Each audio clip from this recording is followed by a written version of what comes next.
If you thought the lesson on how to release results had been learned, think again.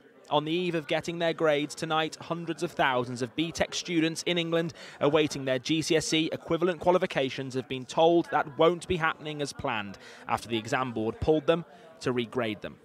I mean, we've had days and days of frustration, haven't we? And young people must feel that they're collateral damage in all of this, changing by the second.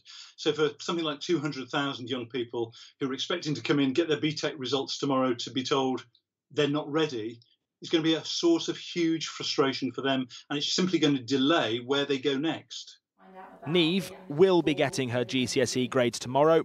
Whatever you get, you've done your best. But while Mom provides last words of reassurance, little about the way results have been handled in recent days has reassured her that her grades are in good hands.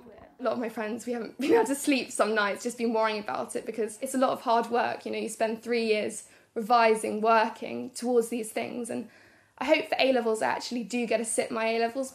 And there are already fears about next year's grades, with head teachers telling us that not enough has been done for those halfway through their GCSE and A-levels, whose exams will go ahead next year with what they say is little change. They will have missed from a 2-year course 6 months of face-to-face teaching, and that's fairly in itself catastrophic.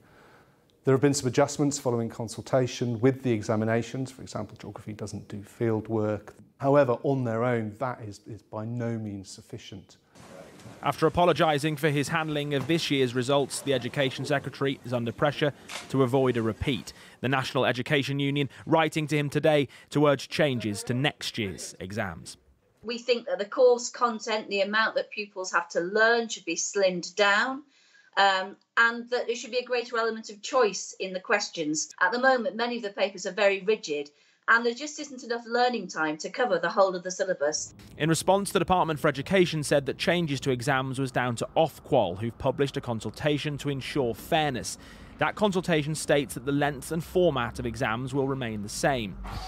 Having missed her exams this year, Neve will tomorrow receive GCSE grades predicted by her teachers in the hope of getting into sixth form. Hopeful too that the government will have learnt its lesson by the time she is back attending hers.